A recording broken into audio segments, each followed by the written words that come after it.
Hello, everyone. It is I, Dathan Detective.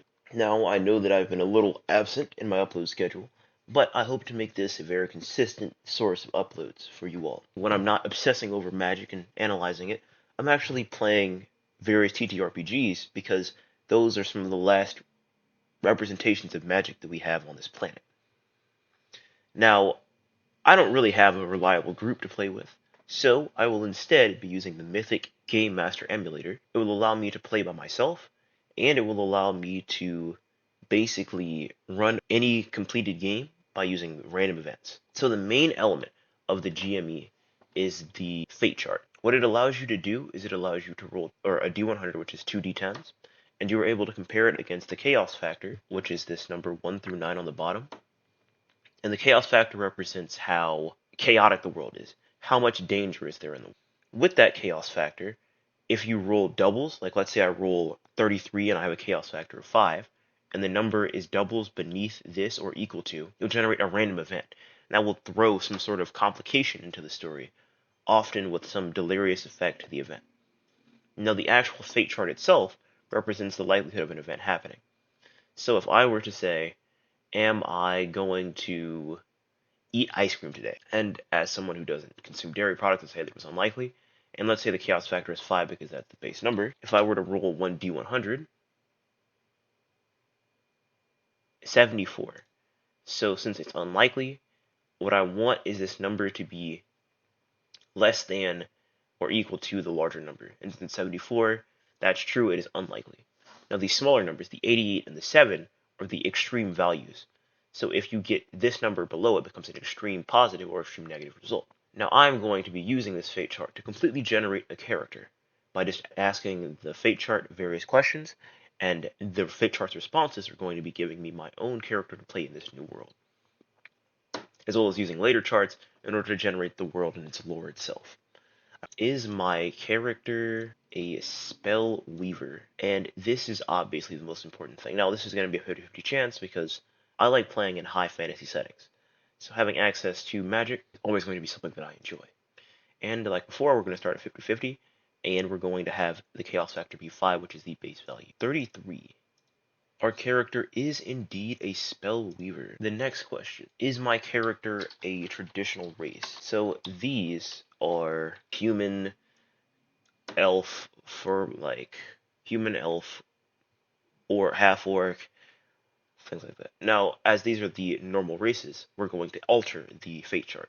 Instead of it being 50-50, it's going to be likely, which means that any number greater than 65 is going to be a negative result. Anything 65 or below is going to be a positive. 47. So yes, we have a traditional race, and if I were to look up the traditional fantasy races, as I'm going to be playing D&D sort of, we are going to be looking up the D&D equivalents. For these, we have 1, 2, 3, 4, 5, 6, 7, 8, 9. So I'm going to roll a D10. 1 through 9, obviously, and then if it's 10, I'm going to pick my own race out of these. 3. So I'm going to have to pick elf. Personally, I dislike elves, but we are going to do what we can. So we have an elven spellweaver. So now we can get into the much more intricate questions. So since we know my character is an elf, we can ask on the character identity and character skills table whether or not this character has certain skills.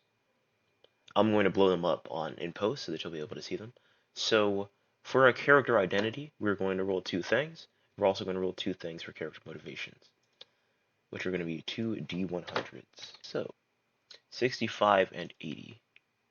So for 65, we have official and representation.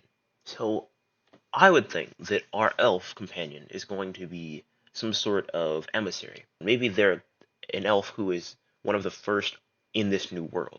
It is incredible to people to see an elf because they're usually so restrictive or their culture is so disparate. For our next question, we are going to ask about the character's personality and motivation. For motivation, 69 and 92. 69 for their motivation is official once again. and 92 is stop. So now this elf doesn't seem quite as what we expect it to be. So what we think is actually considered an emissary, the emissary is going to be a saboteur or some sort of assassin whose job it is going to be purporting to be this elf emissary while actually degrading the elf relationship with other species. And their personality, we're going to roll 2d100 once more. We're going to get 14 and 60.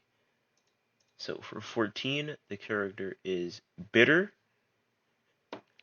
and likable. So I would think this person may actually be like a Han Solo type. So they're highly charismatic, they're highly respectable, but there's something that bothers them about their job. They can't seem to appreciate how the world doesn't really see them. They only see the emissary. They only see this person supposed to be prim and proper and perfect. But using their spells, they're going to actually be a representation of the negative powers that plague this world.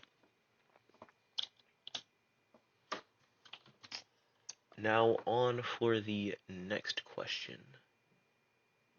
We have to know one more thing. What is the nature of this world? Like, what is the driving force? We are going to roll we're going to roll one from descriptor 1, one from descriptor 2, and it's going to help us outline what our setting is going to be. So 5 and 56. 5 is beautifully, and 56 is lively. Our story is actually going to be about how the elves aren't traditional elves. They don't come from a world where resources are plenty. Instead, the world they come from is going to be a desolate wasteland. These elven emissaries appear to be these braggadocious, heroic people, but in reality, they're all extremely hyper and bitter. They despise the humans and other races for their prosperity, and they want to tear down that society. And of course, because the world is beautifully and lively, I want to ask, is the person who rules this world, are they some sort of druidic individual, or are they some sort of natural mage? Because it's likely we want 65 or below to confirm it, 59. So, they are a druidic driven society. Given how they're druidically driven, I'm going to randomly generate one more thing, which is going to be the main creature that will lead this world. So we're going to look up a random D&D monster. Let's see, we're going to keep rolling and rolling and rolling. And the creature is going to be an ogre zombie. So this all paints this very grim image. So I would like to cut to the scene, and I'd like to describe what this world is potentially. The world of Eltikar is one of unnatural and true unabated beauty. Everywhere, there is nothing but the perfect interplay between life and death. Those who die are planted into the ground, their homes are one with nature. The trees themselves bend and respect the people. And yet, the elves, a long thought to be extinct race, come from their hiding places. Like cockroaches, they cling to whatever access to life they once had, and now, emerging into a world of true and unabated beauty, they respect the developments of these lesser races, but they know that the world is theirs to conquer, sending out one of their greatest spellweavers. It will be their duty to undermine, defeat, and destroy this society, as this druidic faunocracy cannot be allowed to stand. As just as the elves were suppressed by this great new society, so too will the world they inherit be just as impressive. Here's to hoping that there is a new world for them to conquer. And if not a new world that will accept them willingly, they will be dragged kicking and screaming into the future.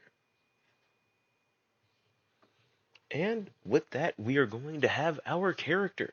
It is going to be quite the impressive journey. Now, of course, I'm going to have to ask some extra questions to the GME, and I'm going to ask it first.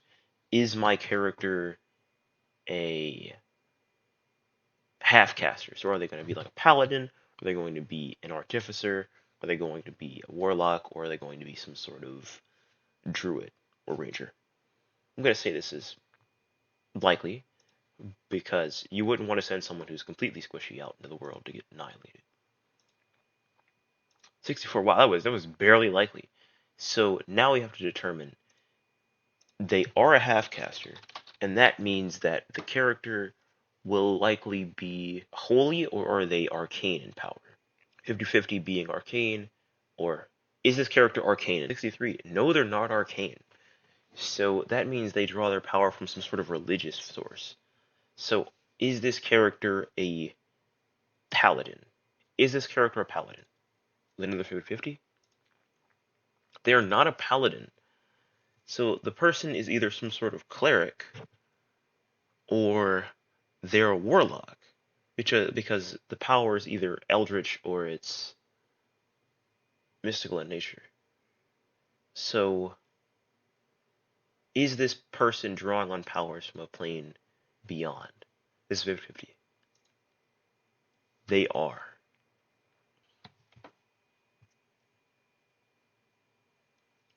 Now I'm going to ask you a very important question. Is our character a male? Yes. They are a male warlock. This is going to have all sorts of massive implications, as this mission, this official stop, may not just be because the elves sent them on this mission to be an emissary, to worm their way into this society, but instead, he is actually serving this, whatever this type of god is, this eldritch being that he made this contract with. And that's going to be a very interesting point. Are you alive? Yes, I am.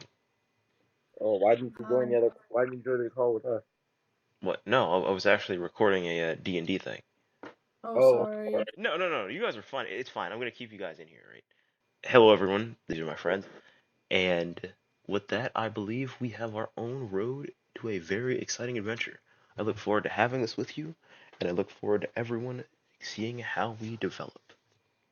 Good day, good night, and I wish you all the best.